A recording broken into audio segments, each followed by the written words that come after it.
One morning, Red awoke to her mother's call. After a yawn and a quick stretch, she went about her morning business. After getting dressed, she grabbed her favorite red hoodie that her grandmother brought her and headed downstairs for breakfast.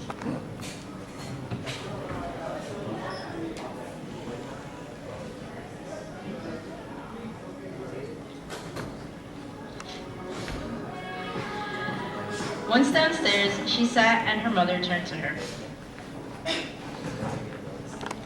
Red, I need you to go visit your grandmother and give her these pills. She isn't doing well and needs to stay in bed. Red agreed to take the medicine to her grandmother's, and after she finished eating, she got up to leave the house.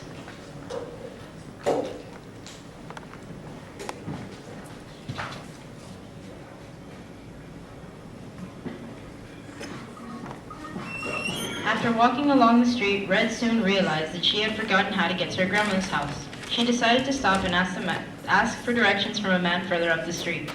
Walking up to the man, she politely asked him for directions, but before answering her, he noticed the top of a pill bottle from Red's bag and asked her why she had them. Red explained that her grandmother wasn't feeling well and she was bringing her some medicine. Just then, the man, who was actually a drug dealer, devised a plan.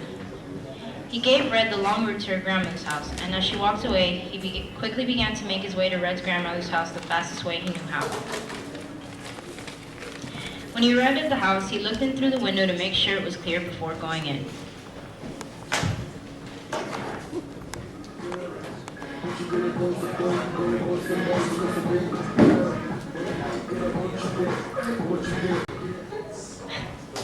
While going through the house, he heard Red's grandmother calling, "Red, is that you?"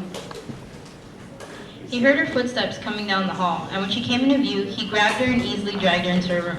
Because she was sick, the man was easily able to tie her down to a chair and made sure to cover her mouth to keep her from screaming. He then went to look out the window to make sure he had some time left to search the house, but when he looked, he saw Red coming down the sidewalk. He quickly got out of the house, careful not to be seen, and made his way to Red. "Hey," he greeted, trying to sound casual. Red greeted him, although she was puzzled as to why he was there and how he'd gotten there before her. She tried to walk around him, but he blocked her path. "I was wondering, what's your name?" he asked. She felt a little uncomfortable, but told him her name and once again tried to continue walking. He stepped in front of her and grabbed her arm. "Why don't you come by here later and come out with me?" he asked, wanting to lead her away. Red tried to pull her arm away, and when he wouldn't let go, she began to yell. Not wanting to get caught, the man began to pull Red towards the house. A neighbor who heard the yelling came out to see what was going on. After he saw Red struggling against the man, he quickly hurried over to her. He shouted at the man to let Red go, and the drug dealer responded by pulling out a gun. He warned the neighbor to leave and that no one would get hurt. Red stomped on the drug dealer's foot, which caused him to yell out in pain and drop the gun. The neighbor ran at the drug dealer and they began to struggle. Red ran from him and into the house to find her grandmother and to call for help.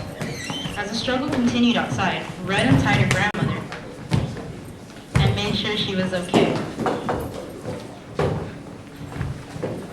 before immediately dialing the police. Meanwhile, outside, the neighbor and the drug dealer continued to fight. After knocking the drug dealer down, the neighbor managed to grab the gun. He leveled it on the drug dealer, although he knew he wouldn't shoot. Red came outside, and within minutes, the police were on their way. The drug dealer was arrested, and they were saved. From then on, whenever Red came by to visit her grandmother, she also spent time with the neighbor who had saved her life.